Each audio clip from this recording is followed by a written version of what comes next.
Selamat sore, semuanya.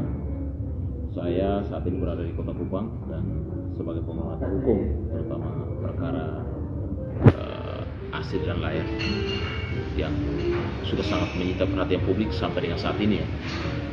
Dan kita percaya bahwa kebenaran itu pasti akan terwujud. Karena proses hukum dari saya melihat bahwa kepolisian juga saat ini sangat berusaha dan bekerja keras untuk supaya menyelesaikan perkara ini, minimal tahap 2 ya ke kejaksaan itu bisa diterima, kan begitu. Karena sampai saat ini udah hampir kurang lebih 3 kali ya. Sudah 4 kali. 4 kali berkasnya dikembalikan dengan petunjuk dari jaksa ke kepolisian. Prinsipnya bahwa dalam kasus pidana itu memang ranah proses hukumnya kan dari pihak kepolisian. Artinya bahwa yang bertanggung jawab penuh terhadap proses penyelidikan dan penyidikan itu adalah pihak kepolisian. Dari awal kasus itu muncul sampai saat ini ya, ini sudah cukup lama. Ya, kita minta supaya kepolisian terutama Polda NTT untuk supaya bisa menyelesaikan persoalan ini, ya kan, kasus ini bisa sampai ke tahap proses tahap 2 dan bisa disidangkan. Sehingga siapapun pelakunya ya kan, bisa mendapatkan sanksi, bisa mendapatkan hukuman sesuai dengan aturan yang ada setelah putusan pengadilan, dan korban pun bisa mendapatkan suatu keadilan. Toh nanti kalau di dalam proses persidangan nanti, kalau ada muncul nama-nama yang lain yang dimunculkan oleh orang lain, bahkan di saksi-saksi yang lain, pengadilan wajib untuk melakukan pemeriksaan. Bahkan kepolisian pun itu saksi di bawah sumpah. Artinya bisa menjadi alat bukti baru ketika ada muncul nama-nama lainnya yang muncul dalam hal ikut terlibat ataupun menjadi dader atau sebagai otak dari para pelaku itu. Walaupun saat ini belum dimunculkan, tapi ketika nanti di pengadilan pada saat proses itu berjalan dan ketika itu ada muncul dugaan nama lain yang terlibat di dalam, itu juga menjadi alat bukti. Kenapa? Karena dia bersaksi di bawah sumpah. Jadi kita masyarakat harus tenang dan semua monitor biar melihat bahwa nanti di pengadilan itulah semuanya akan terbuka semuanya. Karena saat ini kan semua menduga-duga ini siapa lagi ini pelakunya, siapa lagi. Tetapi saya yakin bahwa Polda NTT akan profesional dalam hal ini supaya adanya trust, adanya kepercayaan masyarakat terhadap kepolisian. Karena kasus ini sudah sangat publik, bahkan sudah viral kemana-mana. Kasus Pengkase ini sudah luar biasa ya, sangat luar biasa, dan dengan adanya 4 kali berkas dikembalikan, artinya bahwa polisi harus bekerja keras untuk supaya menyelesaikan daripada tahap 2 ini, untuk supaya jaksa untuk menyidangkan perkara ini di pengadilan, supaya terjadinya semua harus adanya terang di mana dan siapa otak dari pelaku ini, siapa pelakunya, siapa yang turut siapa. Kalau memang pelakunya memang ada dugaan bukan pelaku tunggal, ya kan? Karena sampai saat ini yang kita lihat bahwa pelakunya masih tunggal, ya kan?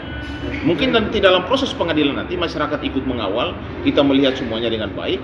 Ada muncul nama-nama dugaan, nama-nama yang ikut terlibat, ataupun ada muncul misalnya ada otak siapa yang melakukan ini dugaan, itu biar terbuka di pengadilan.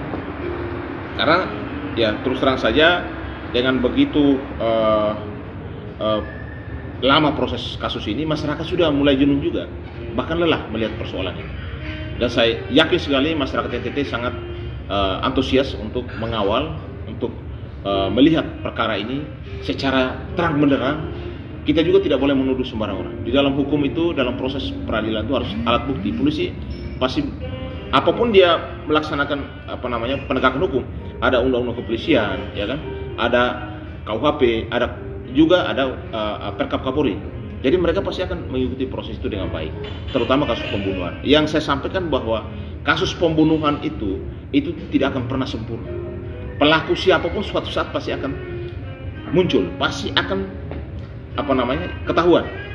Sehingga saya berharap masyarakat saat ini, terutama masyarakat NTT, mari tetap berdoa dan kita tetap berharap supaya proses ini berjalan sampai ke pengadilan, sehingga siapapun yang akan terlibat di dalam dan ketika proses itu berjalan, biar dia mendapatkan hukuman sesuai dengan aturan undang-undang yang berlaku.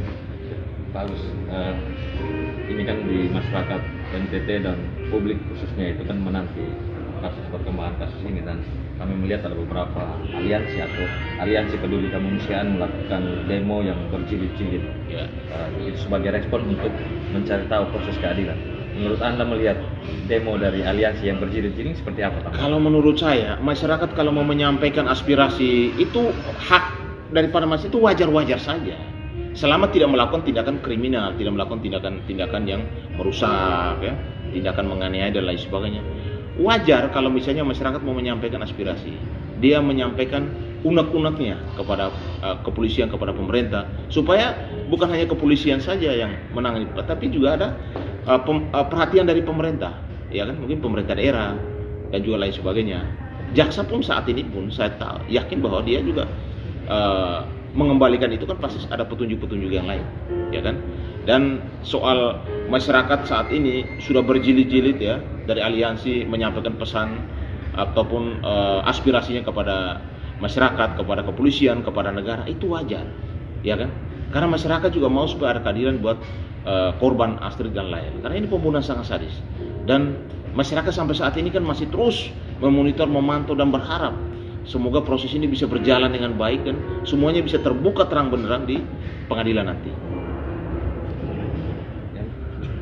Cukup? Ya. Terima kasih, bagus. Selamat sore. Selamat sore.